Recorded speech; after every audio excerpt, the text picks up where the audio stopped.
Here's a brutal reality check. Owning a $700,000 home might look impressive, but if you're broke and struggling to pay your bills, that $700,000 means nothing. Harsh? Maybe. True? Absolutely. Imagine pouring all your wealth into a house you can't afford to leave, while medical bills, retirement, or emergencies knock on your door. Now, here's where it gets real. One family in Singapore faced this exact dilemma, and their story holds powerful lessons for us all. Whether you're in the US, UK, Canada, Australia, or anywhere in the world, the risk of being asset-rich but cash-poor are the same. So stick with me because by the end of this video, you'll learn how to flip the script, how to turn your assets into reliable cash flow, plan smarter for retirement, and avoid financial traps that could derail your golden years. Welcome back to Wealth for You. Today we're tackling a global financial trap, being house-rich but cash-poor. And I'll be sharing real-life stories from Singapore, the US, UK, Canada, and Australia. You'll get actionable tips to secure meaningful cash flow and build a stress-free retirement plan. Before we dive in, make sure to smash that like button and hit subscribe. Join our growing family of wealth builders, because your financial freedom starts here.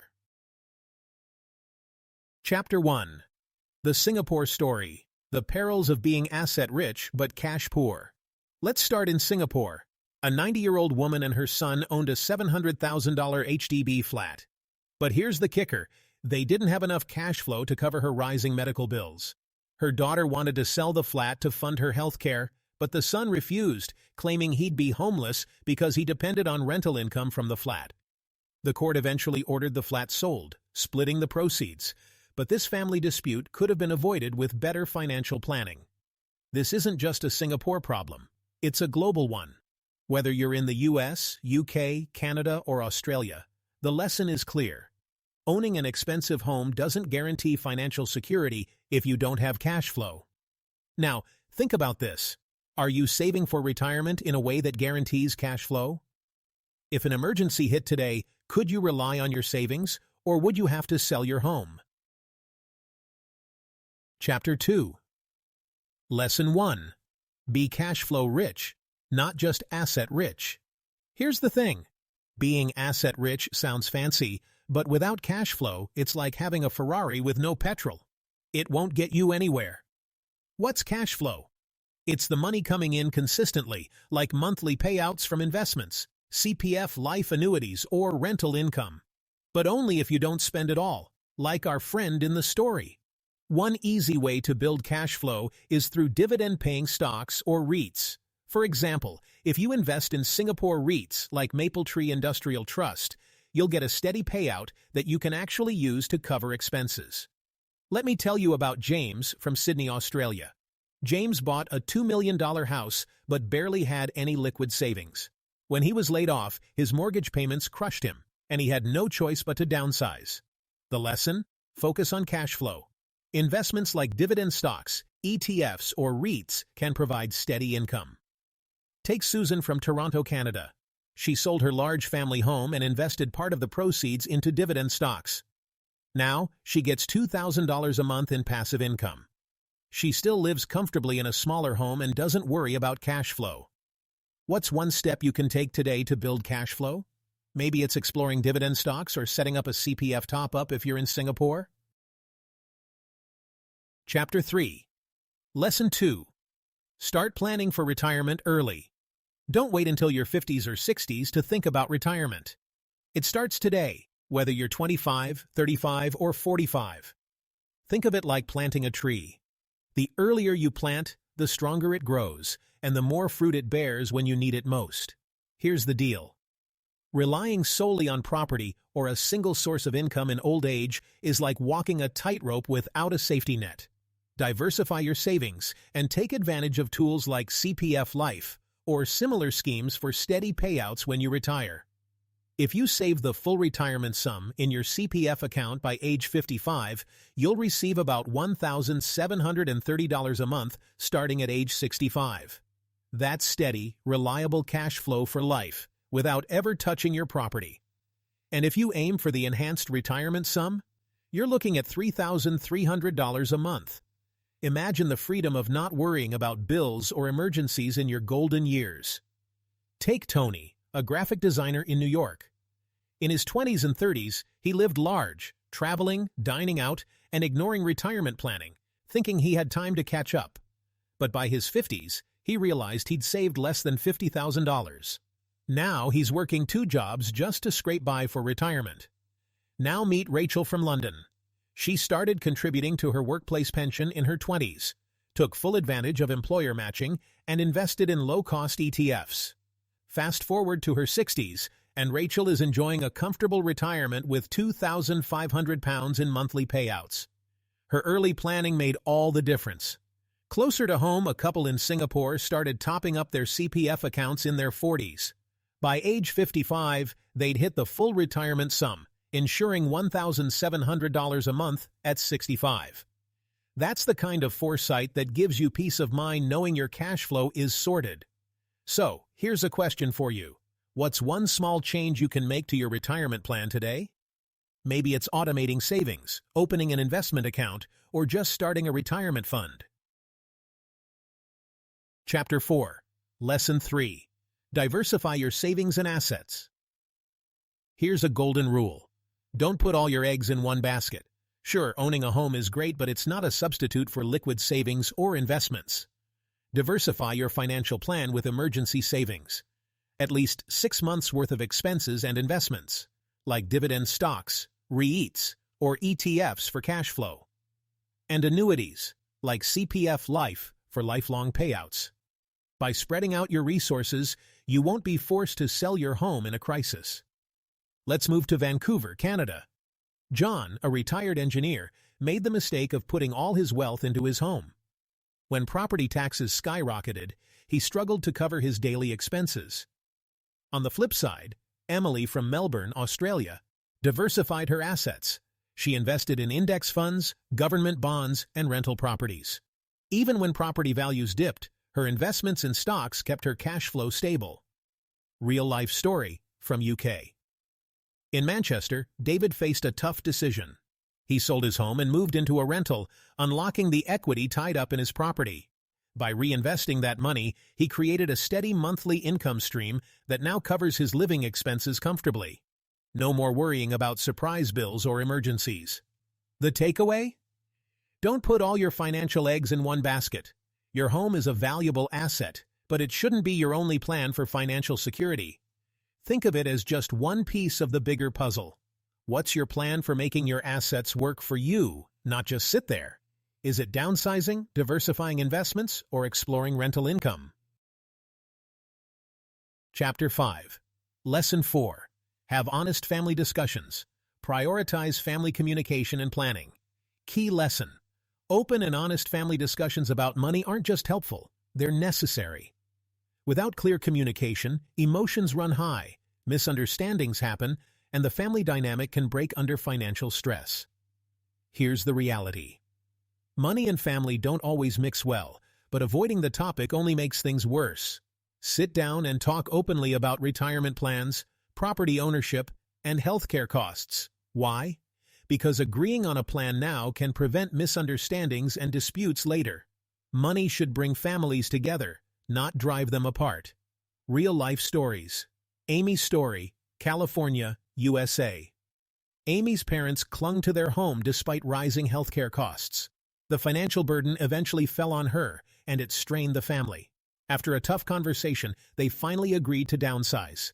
This freed up cash for healthcare and eased the stress for everyone involved. HDB story, Singapore. Remember the Singapore family we talked about earlier? If they'd had a clear, honest conversation about their financial responsibilities and retirement planning much earlier, they could have avoided unnecessary conflict and made decisions that worked for everyone. Jimmy's story, Australia. In Melbourne, Jimmy and his siblings took a different route. They sat down with their aging parents early on and decided together to downsize their parents' home. The equity they freed up was used for healthcare needs and a small income stream, keeping the family bond intact and stress-free. When's the last time you had a real money talk with your family? Was it easy or awkward? And if you haven't had one, what's stopping you? Chapter 6. Lesson 5. Unlock your home's equity without selling. Your home isn't just a place to live. It's also a potential source of financial security. By tapping into its equity without selling, you can maintain your lifestyle and secure steady cash flow. Here's the big idea. Many people feel stuck being asset-rich but cash-poor. But here's the truth. You can have both, a roof over your head and money in your pocket. Take Singapore's lease buyback scheme, for example. Elderly homeowners can sell part of their flat's lease back to the government, unlocking much-needed cash while staying in their beloved home. It's a win-win. And guess what? An elderly couple in Singapore owned a $500,000 HDB flat but struggled with everyday expenses. Using the lease buyback scheme, they unlocked $100,000 and secured monthly payouts. Now, they enjoy financial stability without giving up their cherished home. If retirement is on the horizon, take time to research the options available in your country.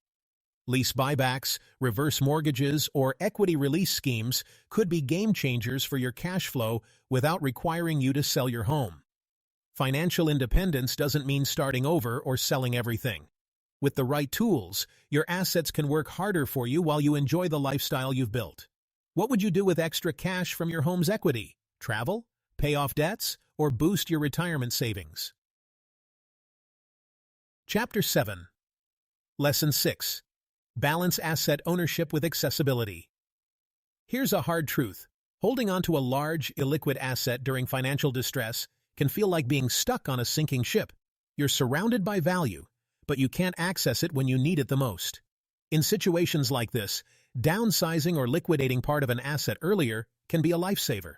It's all about striking the right balance between owning assets and having the flexibility to access cash when life throws you a curveball. Let's go back to Singapore for a moment. Remember the elderly woman and her son? If the son had explored downsizing their flat earlier, he could have avoided the financial deadlock that forced a court decision. Planning ahead would have protected the family's finances and prevented this emotional struggle. In Toronto, a retired couple realized their $1.5 million home was becoming a burden as taxes and maintenance costs skyrocketed.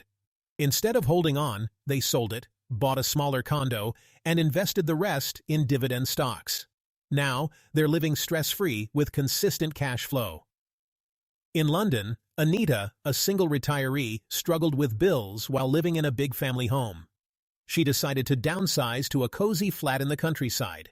Not only did she pocket over £300,000, but she now enjoys a simpler life with no financial stress. Meanwhile, in Sydney, Paul sold his large suburban house and moved into a smaller one closer to the city. The move reduced his commuting expenses and freed up cash, allowing him to enjoy early retirement. Have you ever considered downsizing or liquidating part of an asset to ease financial pressure? If you were to take this step, what would you use the extra cash for? Remember, it's not just about owning a valuable asset. It's about making sure that asset works for you when you need it most. Don't let sentimentality keep you tied to something that could be a financial lifeline. By proactively balancing asset ownership with accessibility, you'll not only protect your finances, but also gain the freedom to enjoy your retirement without unnecessary stress. Plan smartly today for peace of mind tomorrow. Chapter 8. Lesson 7. Secure sufficient healthcare funding. Here's something we often overlook. Healthcare costs. Medical expenses can easily become the biggest financial burden in our later years. That's why securing sufficient funding for healthcare is not just a good idea, it's absolutely essential. Whether it's insurance, savings, or a combination of both, planning ahead can spare you and your loved ones from financial stress. In Singapore, the elderly woman in our story faced soaring medical bills as her dementia worsened. Without enough savings or a healthcare plan, her family had to rely on selling the HDB flat to cover costs. This could have been avoided if long-term healthcare funding was set up earlier. In the U.S., healthcare costs can be overwhelming. Take John, for example, a retiree who didn't budget for his rising medical expenses. He ended up draining his retirement savings to pay for treatments. However, his neighbor Mary took a different approach. She invested in long-term care insurance in her 50s. When she needed extensive care, her policy covered most of the expenses, leaving her savings untouched. In Canada, healthcare is publicly funded, but there are still out-of-pocket expenses for prescriptions and specialized care. Monica, a retiree in Vancouver, set aside a dedicated healthcare fund alongside her investments. When she needed dental surgery and physiotherapy, she didn't have to dip into her other savings. In Melbourne, Sarah took advantage of her private health insurance early on. She ensured her coverage included hospital stays and surgeries. By planning ahead, she avoided financial stress when an unexpected illness struck in her 60s. Start small if you need to. Setting aside even a little each month can build up over time. And if you're unsure where to begin, consult with a financial advisor to explore the best healthcare plans in your country. Healthcare expenses are inevitable, but the financial strain doesn't have to be. By planning early, you can ensure you're well prepared for any medical needs and still enjoy the golden years of your life with peace of mind. Your health is your wealth, both literally and figuratively. So take control of your healthcare funding today, because your future self will thank you. What steps have you taken to prepare for future medical costs? Do you have insurance or a dedicated savings fund for healthcare? Conclusion. So, what's the big takeaway? No matter where you're from, Singapore, the US, UK, Canada, or Australia, the true key to financial freedom isn't just owning assets. It's about creating consistent cash flow, planning early, and making smart, informed decisions. Now, picture this. A retirement where you can travel the world, savor the little luxuries, and never lose sleep over bills. Sounds like a dream, right? Well, here's the thing. It doesn't have to be a dream. With the right steps, it can be your reality. If this video gave you even one actionable idea, go ahead and smash that like button to let me know. And if you're ready to join a community of people working towards financial freedom, hit subscribe and turn on notifications so you don't miss our next video. Finally, I'd love to hear from you. What's your vision for financial freedom? Share your thoughts in the comments below. Let's inspire each other on this journey.